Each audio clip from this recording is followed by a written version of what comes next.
ప్రకృతి సహజంగా కురిసే వర్షాలు, సహజంగా ఎండాకాలం కానీ చలికాలం కానీ ఇవన్నీ కూడా సమతుల్యంగా ఒకప్పుడు ఉండేటివి.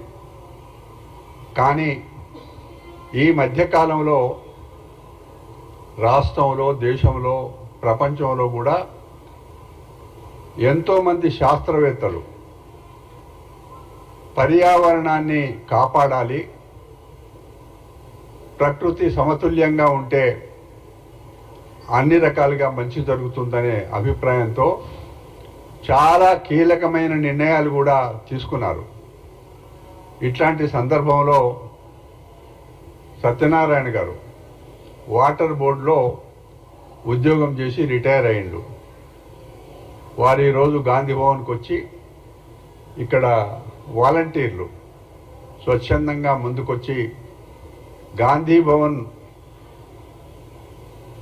లోపల ఒక మంచి వేప చెట్టు అంటూనే అది ఎండాకాలంలో ఎవరైనా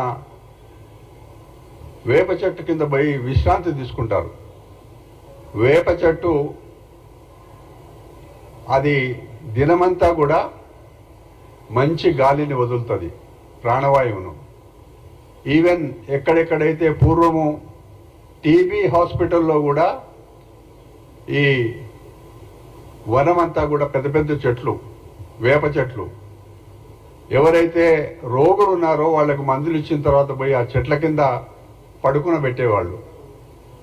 ఆ రకంగా రాను రాను దేశంలో అనేకమైన ఆపదలు, విపత్తులు వస్తున్నాయి.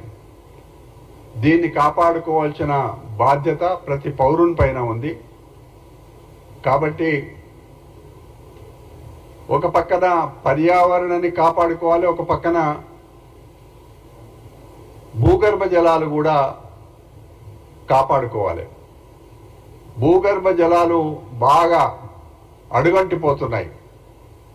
ఈ మధ్యకాలంలో వచ్చిన రిపోర్ట్లు చూస్తే తెలంగాణ ప్రాంతంలో ఒక్క జగిత్యాల జిల్లా తప్పితే అన్ని ప్రాంతాలలో కూడా ఆ రిపోర్ట్ ప్రకారంగా చాలా భూగర్భ జలాలు తగ్గిపోయినాయి అనే మాట గ్రహించడంతో కాదు, చాలా నష్టం కూడా జరిగింది. భూగర్భ జలాలు తగ్గిపోవడం వల్ల బోర్ల ద్వారా వ్యవసాయం చేసే రైతులందరికీ కూడా అంతంత మాత్రం నీళ్ళంది పంట కూడా ఎండిపోయిన సందర్భం చూసినాం. మొన్న మధ్యన ఇప్పుడైతే నిన్న మన వర్షాలు పడి కొంత చల్లబడింది. కానీ ఈసారి ఎండాకాలంలో వడగాడ్పులతో 97 మంది ప్రాణాలు పోయినాయి తెలంగాణ రాష్ట్రంలో. అంటే ఎంత తీవ్రంగా ఎండ ఉండింది. ఈ ఎండ తీవ్రత ఎక్కడో ఒక చోట 1-2 జిల్లాలలో ఉండేది. హైదరాబాద్ నగరం ఎట్లాంటిదంటే అందరూ కూడా ఈ నగరాన్ని ఇక్కడికి వచ్చి విశ్రాంతి తీసుకునేవాళ్ళు. ఎండాకాలంలో మంచి నగరం. ఎండాకాలంలో కూడా ఫ్యాన్ లేకుండా హాయిగా ఉండే రోజులు నా చిన్నతనంలో చూసిన.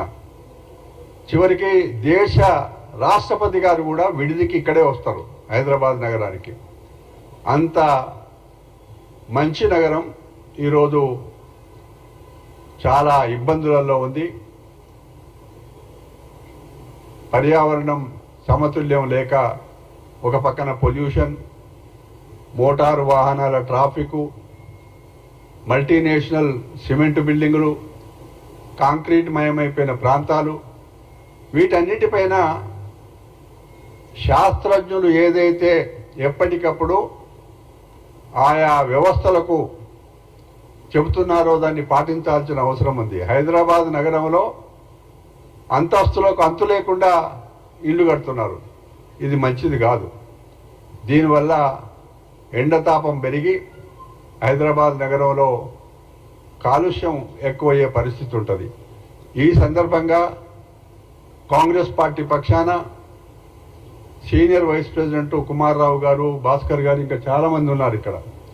అదేవిధంగా వాలంటీర్లు సత్యనారాయణ గారి మధ్యన ఈరోజు ప్రపంచ పర్యావరణ దినోత్సవం సందర్భంగా ఒక పచ్చడి చెట్టు, వేప చెట్టు మా చేత నాటించినందుకు సత్యనారాయణ గారికి, వాలంటీర్స్కి కాంగ్రెస్ పార్టీ పక్షాన ధన్యవాదాలు.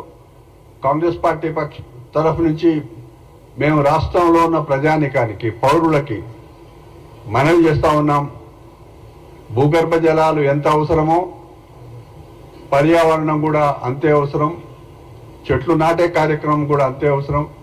దీనికి రైతులందరూ ఒక రకంగా దీన్ని కాపాడడంలో చాలా శ్రమ పడుతున్నారు. పంట పొలాలలో గట్టుపైన చెట్లు పెట్టుకుంటున్నారు. అవి పెరిగి పెద్దవై మంచి వాతావరణాన్ని సమకూరుస్తున్నాయి. రైతాంగం కూడా ఇందులో భాగంగా బాగా శ్రమ పడుతున్నారు. చెట్లు నరకడము అనేది కొంత తగ్గాల్సిన అవసరం ఉంది. కాబట్టి ఇవన్నిటినీ దృష్టిలో పెట్టుకొని ఈరోజు పర్యావరణ దినోత్సవం సందర్భంగా గాంధీ భవన్ నుంచి